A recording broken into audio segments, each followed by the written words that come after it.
you ever wondered how guys over 50 get in shape when they've not been in good shape? Well, Ken did absolutely that, didn't you, Ken? I certainly did. So we're going to, in this video, take you through step by step absolutely how he did it so you can do it too. Hello fam, and welcome to my channel, and it's now Ken's channel as well. Hello fam. Welcome. This channel is normally about how women get in shape, but do you know what? I get guys coming up to me in the street, guys out there sometimes when we're going to events saying, I watch your channel. And so I wanted to make a channel all for guys, and obviously Ken, if you know anything about Ken's journey, or you might not know, but he went through a transformation journey, so I thought the easiest way is we can talk about what you did, isn't it? Absolutely, yes. Because he's done like an amazing transformation. It's just good for you to know, isn't it, that anyone can do this. You don't have to have a fitness background. Ken didn't have a fitness background. You don't need to have any knowledge and experience to do this, and it doesn't matter how old you are, because Ken's 59, aren't you? 59, 60 next year. Let's talk about like the first bit. So when you look like this, Yep. what was going on? You know, what were you like? I was very immobile, basically. Wasn't feeling too good. Wasn't feeling fit at all. I know my fitness was going downhill, so I knew I had to do something about it. And I remember you said to me when I was doing my bodybuilding show, the last one that I did, you said, Melissa, I didn't like standing next to you. Do you remember saying that? Yes, I do remember that, because I basically wanted to match her, as in her lifestyle, and I felt that it will bring us together, basically, to do that. So yeah, so that was another reason why I should do this for myself and for us. Yeah, and how was it making you feel being in the shape that you were? I'm very uncomfortable, really, because I couldn't, as I said, I wasn't very mobile, sitting up, getting up from the chair, walking up and downstairs, walking in general. It was quite labouring, really.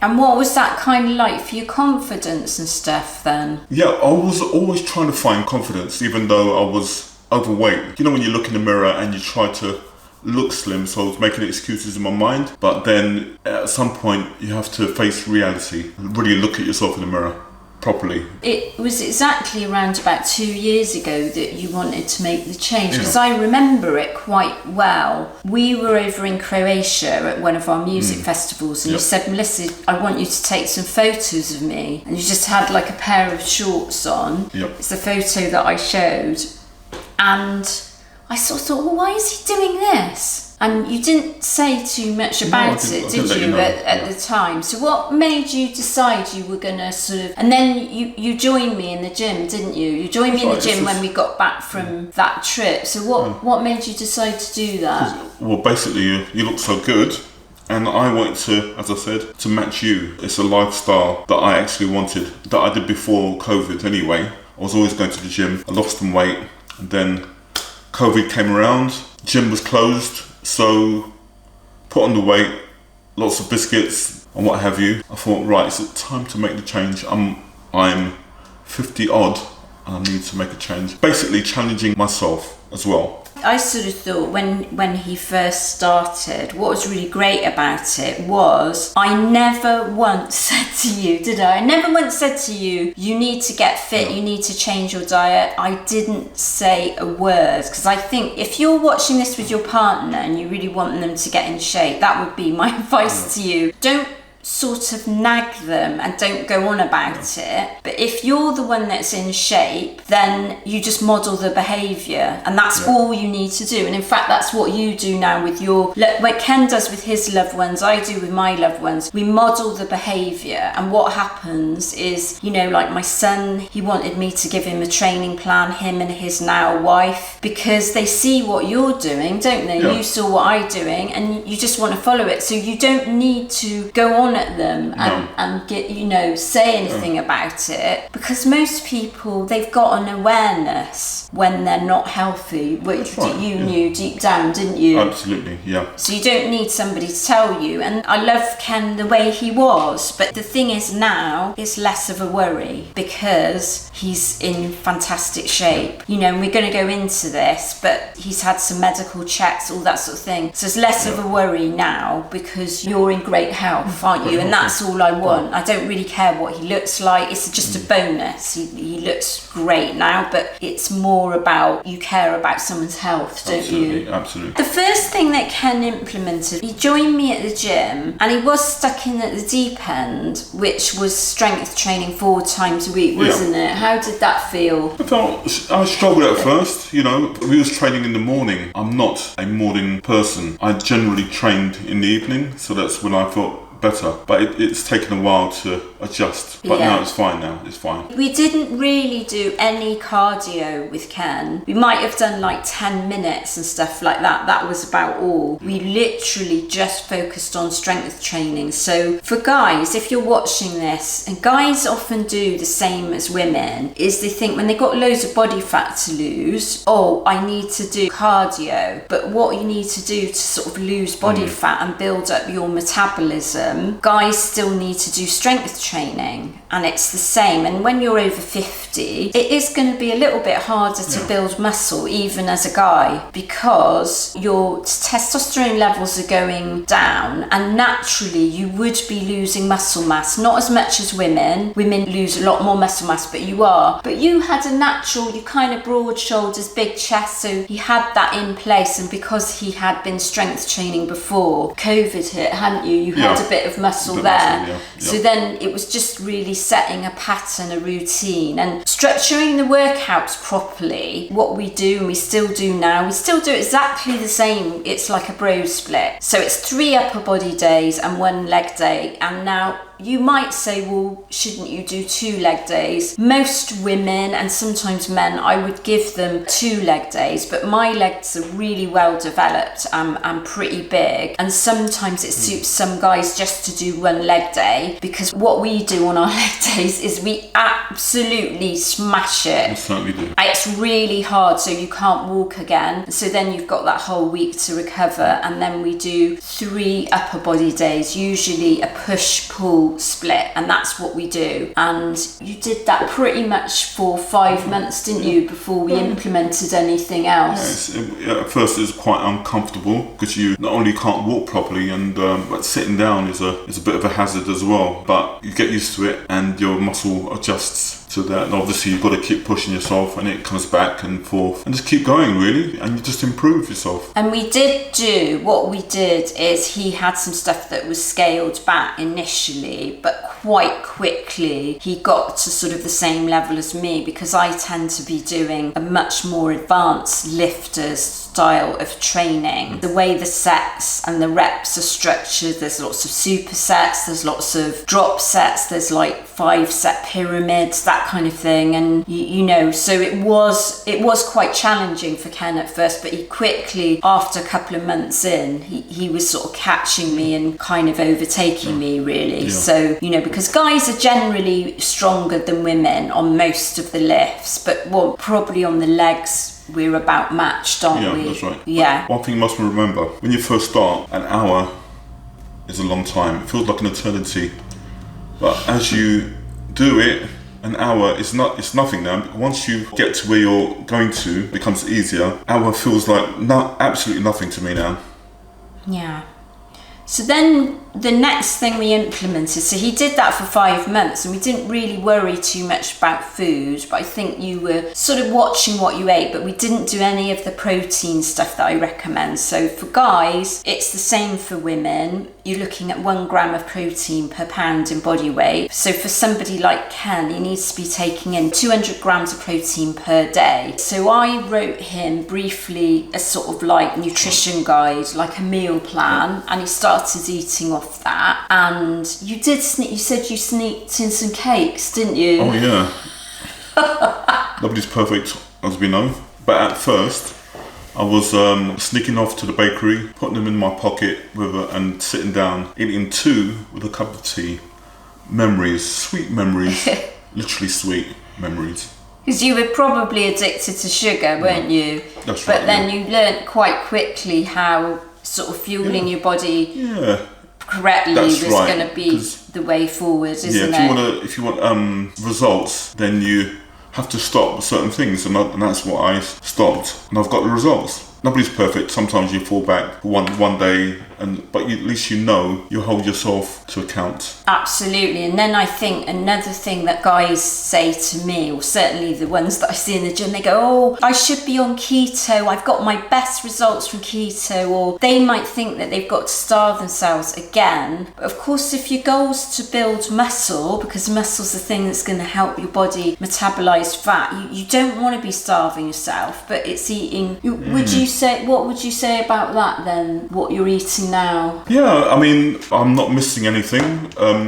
It's just cut out a few things, the sugars and stuff like that. I'm not missing the sugar, really. I'm not missing that. So, yeah. And you said to me that you're eating more now than you used to. Yeah, I used to eat once or twice a day, but I used to snack in between. So, and then, the final step really was introducing cardio. And one of the things I would say to you really is, I always recommend sort of stuff like high intensity interval training, because it's another thing that's going to build your metabolism and it's going to sort of get you fit, which is also really important, getting your heart health, getting your heart rate up and doing that kind of interval style training. As I said, it didn't start off straight away with me, and then we started doing once a week where we did a high intensity interval training circuit session. We didn't have the jumping in, did we, start off with, because you've got painful knees. You had really bad knees, didn't you, to start off with? I did. The training was basically to my limits, basically. So I did as much as I could, and then went on from there, gradually building up and getting better. You like so much better now, much better mobility, because the thing is, when you're eating well and you're exercising, he's strengthening his legs. We talked about the strength training, so when you strengthen all the muscle groups around your knees, you're going to improve your knees. And one of the things of getting healthier is you generally always find your mobility just improves, because losing body fat is going to make you lighter on your feet, that sort of thing as well. He just quickly actually improved, and now he's doing box jumps and all sorts of things. You can't say you've got perfect knees, can you? No, not perfect, but it's much better. Ken's leg pressing 529 pounds, which is 240 kilos. I mean, that's amazing, isn't it, for someone that's got bad knees? Absolutely. Yeah, it's really good. Yeah. So, it just goes to show the strength training, it's all round really good. It's really good for longevity. There's a lot of studies now that are saying, this is the thing that's going to give you, it's like the elixir of youth, strength training. It's going to help you later in life actually have a better quality of life. So there was a lot of discomfort, but in the end, your body heals itself. Yeah, it's not giving up, isn't it? It's just, never say to yourself, I can't do this. I see so many comments like that. No, you may not be able to do it now, but you can work towards it in the future. Well, that's what you should say to yourself. It's like, I am going to achieve this one day, rather than I can't do it. Because generally there's quite a lot you could do if you have better mobility, and better mobility is actually just working on your fitness. And so Ken then started to sort of incorporate a lot more cardio, and he's now doing boxing, and he does 3 sessions a week of either like a high intensity class or a boxing class. So we put a video up here now, Ken boxing with his coach, and it's about what you enjoy, isn't it? Yeah, I'm in Epic Gym, so it's fantastic. From there, I'm moving on to calisthenics, if I can say that. That's pretty good. I'm just looking for the future. Doing the strength training has enabled me to move on, to aspire to do other things, which is great.